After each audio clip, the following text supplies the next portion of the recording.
All right, guys, welcome to lesson 6. We're going to talk about the average value theorem. All right. This little example here, which I believe you guys could probably figure out on your own with a little bit of thought, kind of captures the heart of our lesson today, which is the average value theorem. Sounds a lot like the mean value theorem, doesn't it? But they actually are different. There's some similarities, but there's a difference. So before I begin, I want you guys to ponder this. I've written up here a chart, and this chart is a prediction of the amount of product that will be required over a period of years. So this over here says resources demanded, and these are the years. So starting in 2014, ending in 2018. So in the year 2014, we would need let's say 2,000 units of a product that we're producing. But the next year we'll need 3,000 and so on. So I want you guys to pause the video here and I want you to answer this question I've got written off to the side. How much should be produced every year to meet the demand for the 5-year period? Now, you might think, well, they should just make 2,000 this year, 3,000 the next year, and 2016 they'll make 4 and so on. But actually, they want to set up their business so that they just make a steady amount every year, but they just want to make sure that they will have made enough to get them through all the way 2018. So they want to make the same amount every year, but it has to be enough to get them through the year 2018. So that's the idea. How much should be produced each year to meet the demand for this five-year period? So pause the video here and see if you can figure out what the answer is. And when you unpause it, I'll share with you the solution. All right, so the answer to our question here is 4. 4 units, or 4,000 units, or whatever the amount is per year. How do we get that? Well, we know in the first year we need to produce 2, the next year 3, the next year 4, then 5, then 6. Altogether, that makes 20, and we need to do that over a period of 5 years. So that's 4 every year. In other words, what we just did was we found the average. An average is a process where you add together everything and divide by how many they are, and that will basically tell you how much you would have to divide up to each piece to make it balance out evenly, right? So that's the average amount. Now, I want to share with you guys something here. It's the average of the y values. But what I want to share with you is that there's something kind of significant about that. If I draw a horizontal line right here at 4, my average amount, do you guys notice something interesting about the amount that is above the line and the amount that is missing below the line? They're identical. In other words, and this just makes sense, right? If we wanted to figure out how much we need to make each year to settle the entire situation, the amount that we overproduce on some years should make up for the amount that we underproduce in other years. And that way you end up with a solid rectangle. Now, so here's what I want you guys to walk away from this. So first of all, the answer to the question is this is the average y value. And if we make a rectangle whose height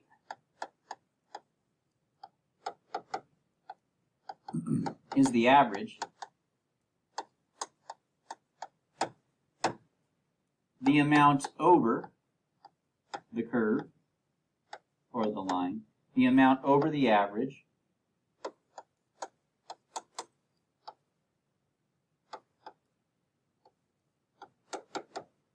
will equal the amount under the average line.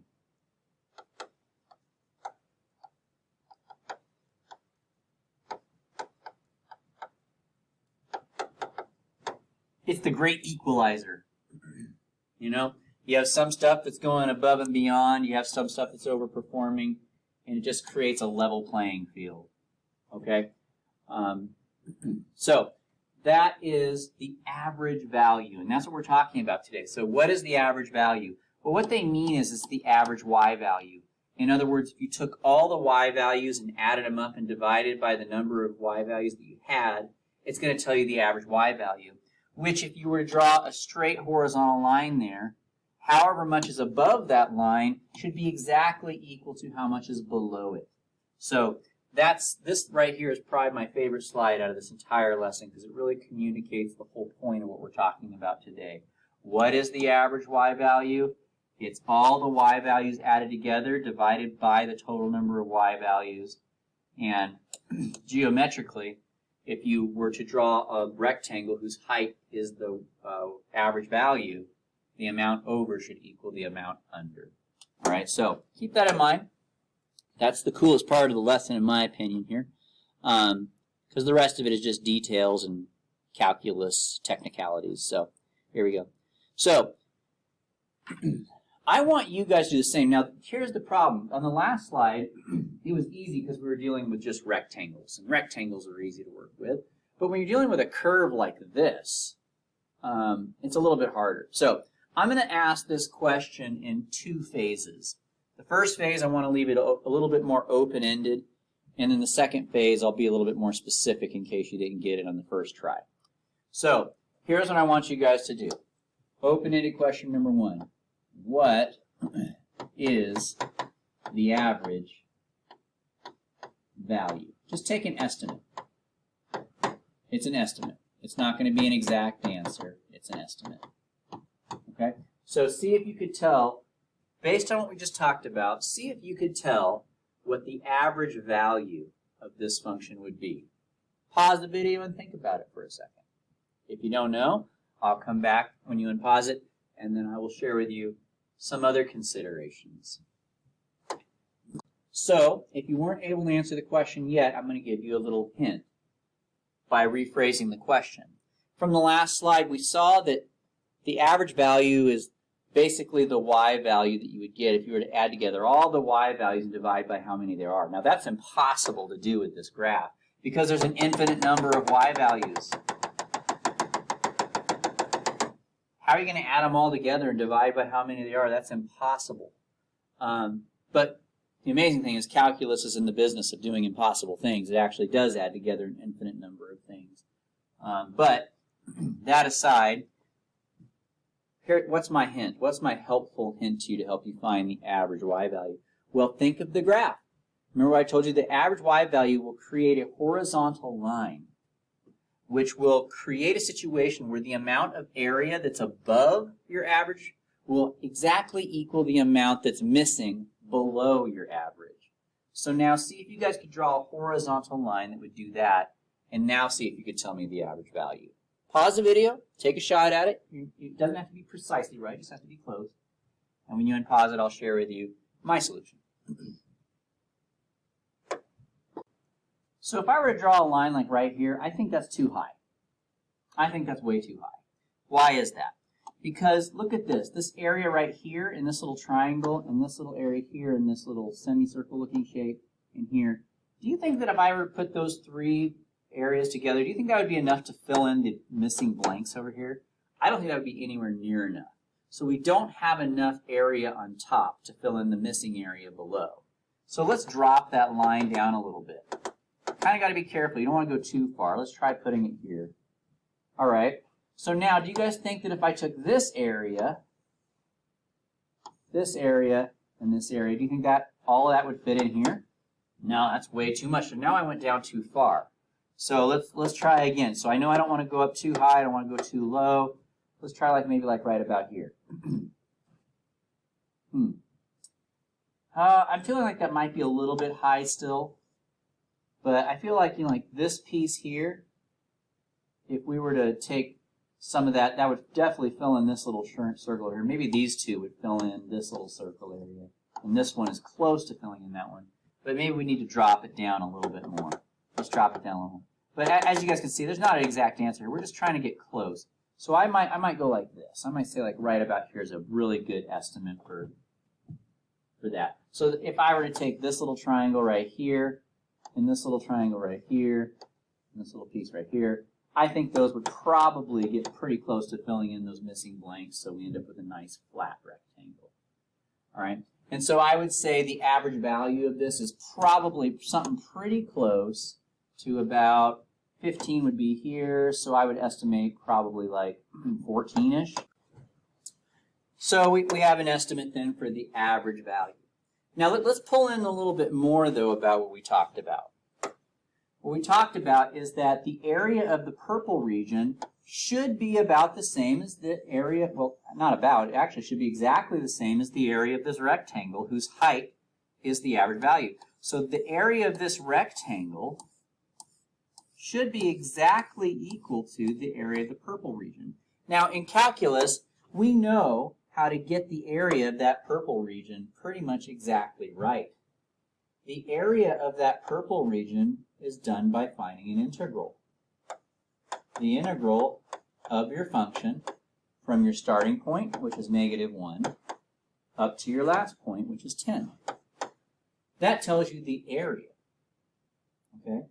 So that's the area not only of the purple region, but also of the rectangle, whose height is the average value. Now, as you guys know, the area of a rectangle is base times height. So if you want to find the height, you divide by b on both sides, right? So the height is equal to the area divided by the base. The height of my rectangle represents the average value. Okay, so we know that this is the height over here of my rectangle is 14.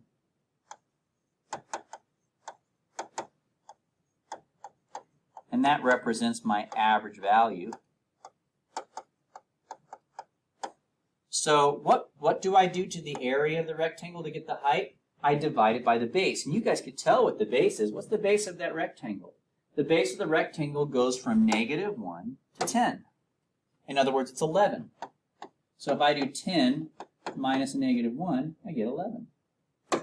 What we've just done then is I've just shown you that, okay, so we estimate our average values here. It creates a rectangle whose area is exactly equal to the area of the purple region. The area of the purple region is given by this integral. Now the area of the purple region, since it's the same as the area of the rectangle, if I divide that area by the base of the rectangle, that'll tell me the height of my rectangle, which is the average value. So what I've just done then is I've shown you guys a formula to find the average value. This is our formula to find the average y value, the average height of your function. So what you do is to find your average value is you integrate your function on the interval that you care about and then multiply that by the reciprocal of b minus a. In other words, the base of your rectangle. Okay? So that is how you find the average value of a function. Now I went ahead and I actually found the area of this function. And I think I got it to as 180. And so if I divide that by 11, we can actually find the actual average value, which should be hopefully close to 14. Let's see. 16. We were off a little bit. I think when I originally wrote this, I might have put a -2 here, so I might be a little bit higher anyway. But anyway, so we can actually use calculus now that we have this formula right here. Now that we have this formula, we can actually use calculus to find the average value of a function. So basically, you just do the integral. That gives you the total area. Divide it by the base, and that will tell you what the height of your average value rectangle is, which is your average value, right? So that's how you calculate the average value of a function. Okay, so let's actually go ahead and calculate an average value now. So example 1 says find the average value of the function on the indicated interval. Okay, In other words, now I want you guys to remember, what is an average value? It's an average height. Okay? So when you're dealing with a sine function, you know, it looks like this. You know, sine, you don't have to draw this, but I'm just drawing a picture right now, so you don't need to put this on your notes. But it has an amplitude of 2, I see. So it's gonna look something like this, and we're going from negative pi over 6 to pi over 2. And the question is, what's the average height of this function on the interval? You know, it has a height of there, has a height here, has a height here. What's the average height? What's the average y value is the question here. Now, how do you calculate this? Well, we're just going to use our formula. The way you find the average value is by using our little formula friend here, which is, first of all, you find the area of your function under the curve, and then you divide that by the base of the average value rectangle, and when you're done, you should have the average value height, which is the answer that we want. Okay, so my b in this case is pi over 2. It's your final x value. My a is negative pi over 6.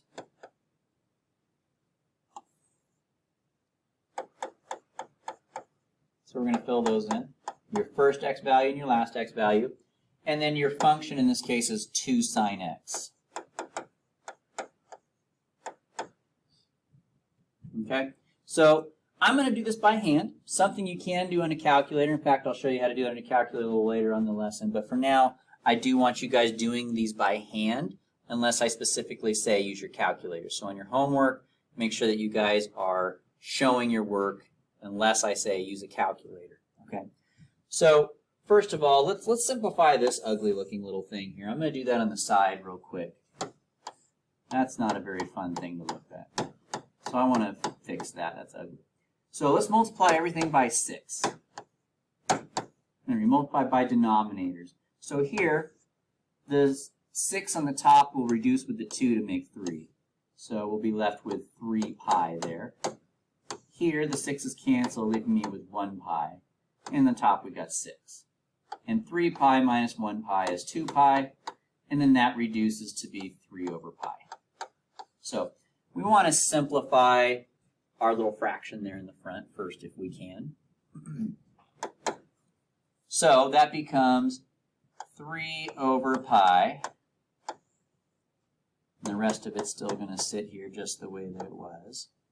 Is that right? No, it's pi over 6, my bad.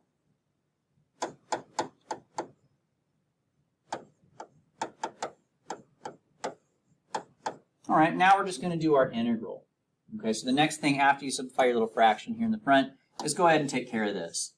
Now, since we're dealing with trig functions here, we don't really like to have those numbers on the inside. So I'm going to take this 2 out and put it in the front. So that means the 2 is going to multiply with the 3 over pi, which will give us 6 over pi.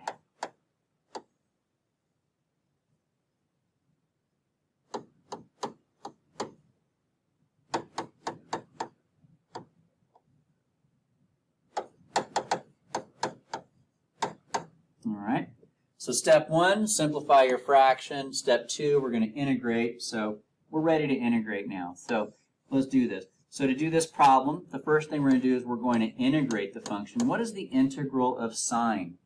Well, if you forgot, the integral of sine is negative cosine.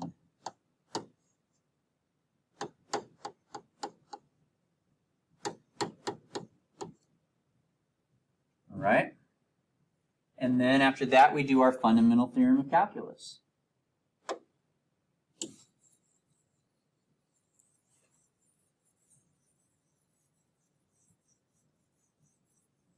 So here we go. So we have, well, I could probably need a little more space than that. 6 over pi, parenthesis minus parenthesis, negative cosine of pi over 6, actually negative pi over 6. And then negative cosine of pi over 2. All right, now if you guys were doing an FRQ test, I would stop right there. You don't need to simplify it any more than that, because I know that a lot of you guys are not real strong on remembering all your trig values anyway. But, you know, if we end up having a take-home AP exam and you have your little cheat sheet out where you can look at the trig values, that you then go ahead. Now, but, you know, what happens if we end up having a multiple choice test this year? Well, then you kind of got to remember it, and you don't get to look at your cheat sheet if they actually end up doing an in-person test. So we want to make sure that we're prepared for this. So I'm still going to work it out by hand, but just so you guys know, on an FRQ, I'm totally okay with you leaving it just like that.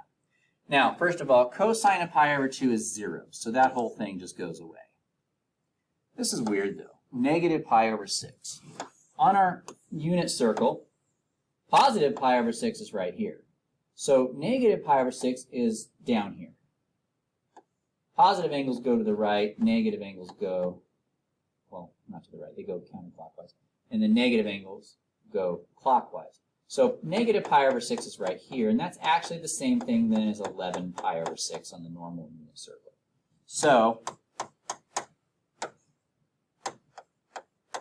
instead of negative pi over 6, I'm going to put something in there that I am familiar with, 11 pi over 6. And cosine of 11 pi over 6, if I have my unit circle memorized, is radical 3 over 2. But I still have this negative here in the front, so I'm going to put that there. And then if we just multiply these fractions together, you get 6 times radical 3 on the top. And on the bottom we have pi times 2. And then we have the negative, of course, still. And then this can reduce here. So I end up with negative 3 radical 3 over pi. That would be my final answer. That would be the average height of the function. So I don't want you guys to get lost in the trig too much. I want you to remember the basic process. So, step 1. Set up your formula. It's 1 over b minus a integral a to b. Step 2. Simplify that fraction there. Step 3 is integrate your integral. Step 4, do your fundamental theorem of calculus to get your answer. So, 4-step process there to find your average value. But don't get lost in all the steps and details, okay? Remember, this is the area under the curve, which is equal to the average value rectangle's area. So if you divide the average value rectangle's area by its base, you get the average value rectangle's height, which is the average y value of the function. Right? So let's go ahead and throw one of these at you guys here. So go ahead and do your 4-step process here. This is homework problem number 1. So once again, transition off of your notes and go to your homework now and start working on homework problem number 1. And don't use your calculators for anything. Just do it by hand. And when you're all done, unpause the video and you will see the solution. All right, and there you guys have it. The average value is 0. That's kind of interesting. So step 1, set up. Step 2, simplify the fraction in the front. Step 3, integrate. Step 4, fundamental theorem of calculus, and we end up with 0. Okay, so just for the heck of it, let's understand the results here a little bit. I'm going to graph this. You don't have to graph this if you don't want to. Just being a teacher here, so bear with me. So at negative 3, if I plug in negative 3, I get 2 times negative 3 is negative 6, plus 1 is negative 5. And if I plug in 2, I'm going to get 4 plus 1 is 5. Is that right? Okay, I guess so. And then we're going to draw our line. Now, look at the area below the curve and the area above the curve. What's the average y value? It makes sense that the average y value be right in the middle because the area below is exactly equal to the area above, that average value line. So there you have it. Makes a lot of sense. Okay, so that's how you calculate the average value of a function. All right, so let's do example 2 now. Same question, different context. Instead of dealing with an equation, I'm just going to give you a table. Well, when you have a table, you can't actually find the value of your integral. You can only estimate it using the Riemann sums that we talked about in 6.1 and 6.2. So, step one, let's do our setup. So my setup is 1 over b minus a times the integral from a to b of my function, right? This is how I will find my average y value. All right. Now, the next thing I'm going to do is I'm going to find my a and b. Now, the a and the b are the first x value and the last x value. So that would be 1 over 10 minus 0, which would look like this. Step 2, simplify your fraction there. So that's really simple to do. All right, now step 3 is to do your integration, right? But here's the problem. We can't actually integrate this. This is a table of values. So what we're going to do is we're going to estimate this using a trapezoidal sum. We don't know what the actual area under the curve is, but we're going to get a good estimate by doing a trapezoidal sum. So if you guys don't remember how to do that, then follow along with me here. When you're doing a trapezoidal sum, you start with the first two data points. The distance from the first x value to the next x value gives you your height. So in this case, my height equals 3. These two numbers here tell you what your bases are. Base 1 is 7, base 2 is 6. And the way that you calculate the area of a trapezoid is you do height over 2 multiplied by the bases added together, right? So it's going to be 3 over 2 times 7 plus 6, which is going to be 39 over 2 when we simplify the whole thing, okay? And you just kind of keep doing that for every consecutive pair of values. So the next one I'll look at would be the next pair. And so I'm just going to keep doing that until I get to the end. So in this case, my height is 3 again, and my bases this time are 6 and 8. So height over 2 multiplied by the sum of the bases is going to be 21. Next one.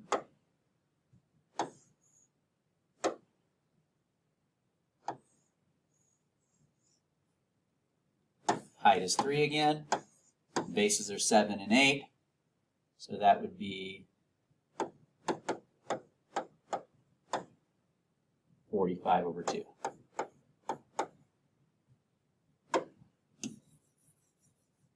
Last one. Height is 1. Bases are 7 and 6. So that would be height over 2 multiplied by the sum of the bases, which is 13 over 2. All right. Now in this case, I'm going to go ahead and add these together just so, well, I guess you don't really have to. But we're doing our integration right now, right? So we have 1/10. And even though we can't find what the actual integral is, we can estimate it using a trapezoidal sum, which is what this is down here. So now this piece becomes 39 over 2 plus 21 plus 45 over 2 plus 13 over 2. And once again, you really can just leave your answer like that. That's totally fine. And in fact, I think I will this time. I think I'll just leave it. But, you know, if you had a multiple choice test, maybe what you'd want to do is get a common denominator, or maybe just change everything to decimals. Doesn't matter. Whatever you want to do to simplify it, but that's our answer right there. So the average value is the area under the curve multiplied by the length of the multiplied or divided by the length of the base, which gives you the average height of your average value rectangle, and that's our answer. So that would be the average y value of the function. Now some of you guys might think, well, Mr. Bailey, that's really hard. If somebody asked me to find the average y value, I would just add up all these y values and divide by 5. That won't work. The reason that won't work is these rectangles are not all the same length. The distance from here to here is 3, but the distance from here to here is 1. So even though this height on average goes from 7 to 6, that only takes up 1 space. Whereas like this one here, which goes from 8 to 7, that takes up 3 spaces. So you have a much longer interval where the height is greater than you do where the height is lesser. So because these heights are being spanned out over different intervals, you can't just add together all your y values and divide by 5. It won't work. You actually need to do the average value function that I just told you. So you guys get to try one here. For you, though, you're not going to do a trapezoid sum. You're going to do a left-handed sum. But other than that, it's all the same. So go ahead and pause the video here. This is homework problem number 3. Once again, transition into your homework and do the third problem on your homework worksheet. When you unpause the video, we'll go through it together. Okay, so step 1, set up your problem. Step 2, simplify the fraction in front. Step 3, we need to find the integral, which is over here. I've done my left-handed Riemann sum, and I came up with 13. So this becomes 13. And then multiplying that by 1/10 is 13/10, and that would be my average value. All right, guys, so the last thing, well, not the last thing I want to show you, but the next problem is I want to show you guys how you can use your calculator to do this. And it's not going to be all that mind-blowing. It's kind of similar to everything else we've done. We've been trying to use calculators for this stuff, but you can. And so this problem, for instance, you're not going to be able to find the average value by hand because we don't have a way to integrate something like this right now. You'll learn how to integrate something like that in Calc BC if you take it. But in our class, we don't have a way to integrate that. So the only way for you to do it is by hand. So we want to stick with our first 2 steps anyway, where we start by doing our setup.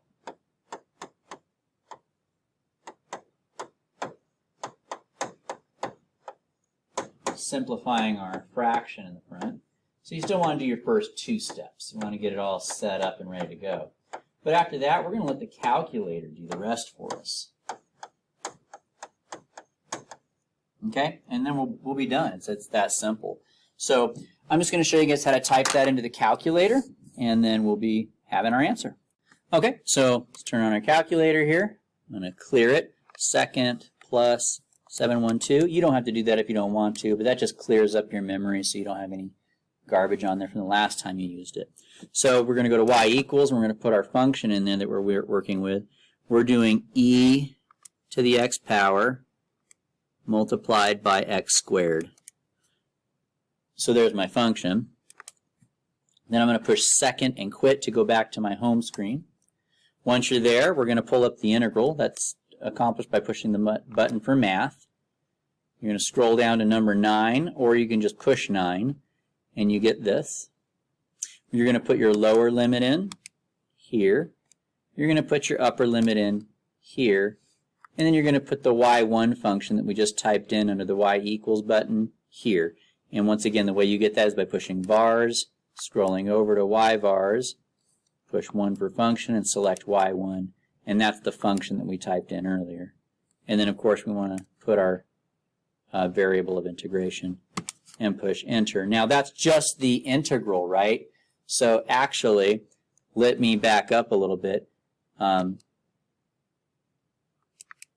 going to push, before I even entered this, you know what I should have put is I forgot to put the fraction in the front, right? So let me insert that. I'm going to push second and insert. And by the way, if you guys don't know how to pull back what you had already typed, you just push second and enter, and it will bring back for you the last thing that you typed in. So I made a boo-boo, so I need to re-enter everything, and that's the fast way to do it. Now I want to insert that fraction in the front that I have, which was 1/2. So you push second and then this button here to insert after you put your cursor where you want it. And then for fractions, you typically want to put them in parentheses, 1/2. And then that's good. So now I've got 1/2 in front of that, and you push enter, and that should give us a better answer. So there's the average value of this function. So when you guys do it, don't forget to put the fraction in the front like I did when you type out your integral. So there's that. Let's go back to our slide here, and Let you guys try one. So why don't you guys see if you can use your calculator to calculate this average value of this function on this interval. This is your homework problem number 7. So once again, go ahead and pause the video here, move on to your homework worksheet, and work on number 7. When you unpause the video, I'll share with you my results. You get negative 0.586 is the y value there. So that's the average height of this function on the interval from 0 to 3. Okay? All right, so now let's go ahead and talk about the mean value theorem. This is something we talked about back in unit 4, I think it was, or maybe it was 5.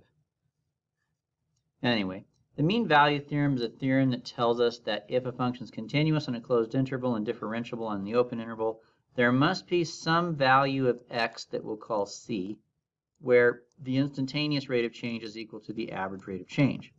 Now, I'm going to talk about this for 2 reasons. One, because the mean value theorem, that sounds almost like the same thing as the average value theorem. I mean, they're almost identical. The problem, the only difference is one says mean, one says average, but I don't know if you guys remember, but in math, typically average and mean mean the same thing. So is there a difference? Well, there is a difference, a very important difference, but at the same time, they actually do have some very interesting similarities, and there's a cool relationship to them. So I wanted to spend some time talking about that, and that's important when it comes to test questions and stuff like that. Since they sound so similar, it's very important that you recognize their differences and know when to apply these different circumstances in different situations. So let's go ahead and compare and contrast the mean value theorem with the average value theorem. Let me get rid of these boxes here real quick. All right, so first of all, the mean value theorem is a concept that has to do with derivatives. Mean value theorem is all about derivatives. We learned about it when we were doing derivative discussions. The average value theorem, in case you haven't noticed, today is all about integrals. So this is a derivative concept, and AVT is an integral concept. Okay. Now, what I really want you guys to understand is that this thing, the mean value theorem, helps you find the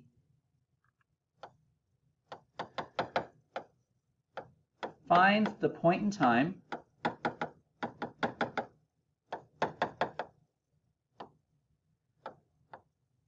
when your instantaneous rate of change equals your average rate. In other words, it finds the point in time when the instantaneous rate f prime of c is equal to the average rate, which is given by the slope formula here. So in other words, it finds an average rate. An average rate. Whereas the average value theorem finds you an average value of y.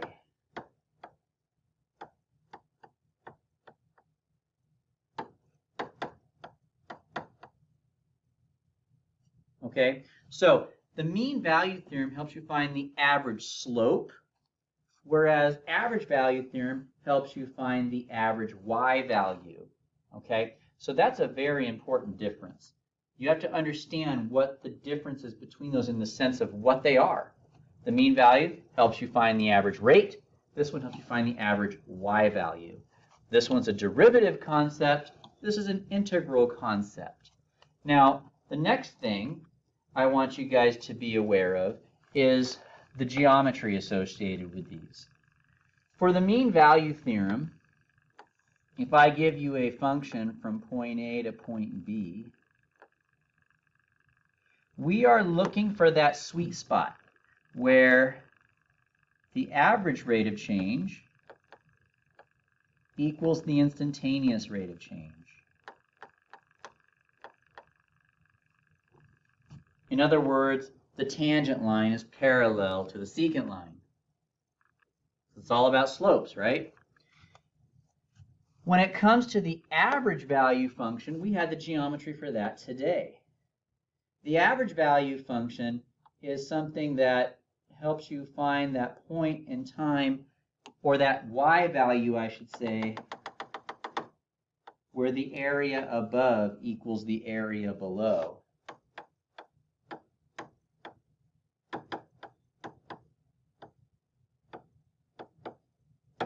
So I want you very much to understand how these things are different from each other conceptually. Conceptually, this is about finding the place when the slopes match, the instantaneous slope matches the average slope. This is about finding where the average height of the function is located. So that's a major difference in concepts. They're almost like two completely different ideas. Okay?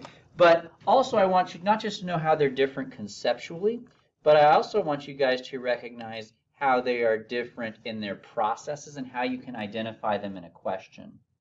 Okay? So let's talk about that. When you need to use the mean value theorem, the question will ask,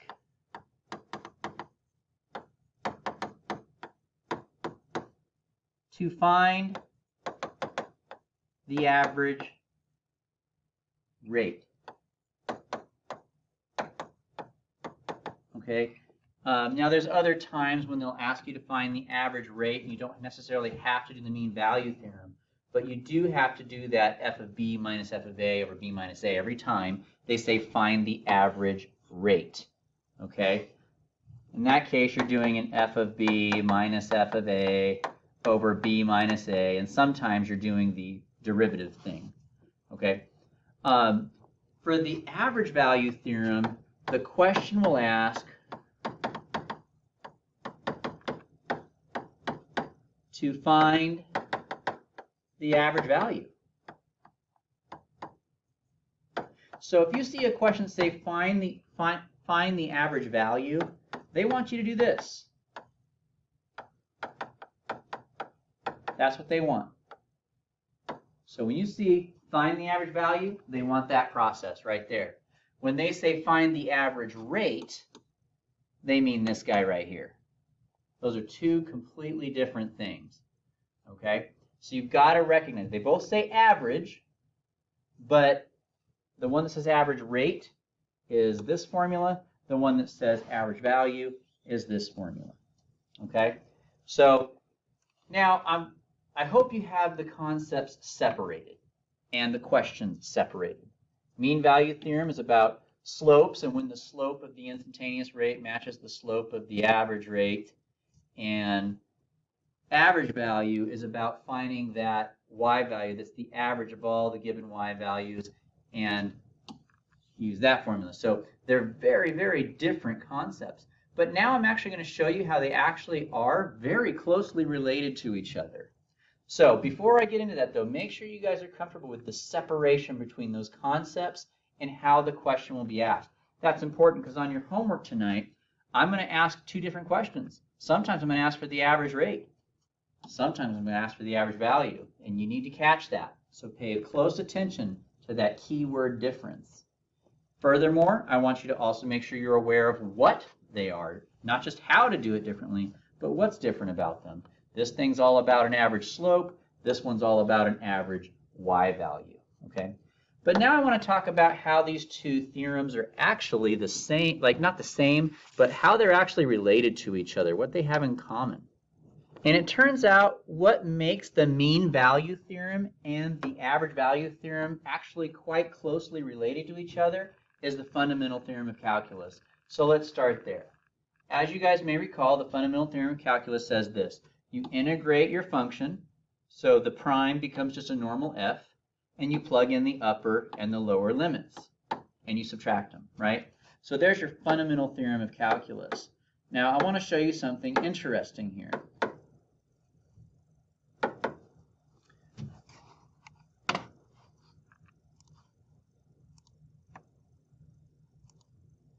What if we divide both sides by b minus a? I know that seems kind of random and average, but or random and odd, but let's do that really quick. Let's divide both sides of this equation by b minus a. Well, what the heck? What do you know? There's your average value formula right there, isn't it? But wait a minute. Isn't that the average rate of change? Wow, these things are actually quite closely related to each other. So this means that the average value of the derivative actually does equal the average rate of change of f. Okay, so remember before I said that there is a difference between the average rate and the average value, but now it seems like I'm telling you that they're the same thing. I'm not. There is a difference here, and it's a very subtle one. This is the average rate of f on the left side here. That's the average slope of f. But on this side, this is the average value of the derivative. But doesn't that make sense? The average rate of change of f, which is the slope, right, of f, that's the slope of f, should be equal to the average derivative, which is what this is saying basically, the average derivative value, which is also the slope of f. Now, the reason why you might be a little confused is because of this derivative here. But if I were to erase this statement is no longer true. It's not true that the average value of f is equal to the average rate of f. That's not true. But the average value of the derivative of f is equal to the average rate of f. So it's kind of interesting, and that will come in handy also on a homework question. So as you guys might have recalled earlier, I shared with you guys the ways that the question could be asked. I said the question will ask find the average rate, and this one will say find the average value. But technically then, if you're asking find the average rate of f, let's extend that a little bit. If I say find the average rate of f, that's actually the same thing as saying find the average value of f prime. So both of these mean the same thing. The average rate of f is the average value of f prime. This over here is the average value of f. That's different than the average value of f prime. But the average value of f prime is equal to the average rate of f. So that's an interesting little relationship that they have. So even though the concepts are almost entirely different in terms of what they find and how you go about finding it, they actually are very closely related to each other through the fundamental theorem of calculus. And you could just take that fundamental theorem of calculus, divide both sides by b minus a, and you get those two statements that I shared with you on the other slide. And it shows you how they're related. The relationship is that the average value of the derivative is equal to the average rate of change of the original. So that's where I will stop for the day. Go ahead and do the rest of your homework, and we will see you guys in class. Have a good one.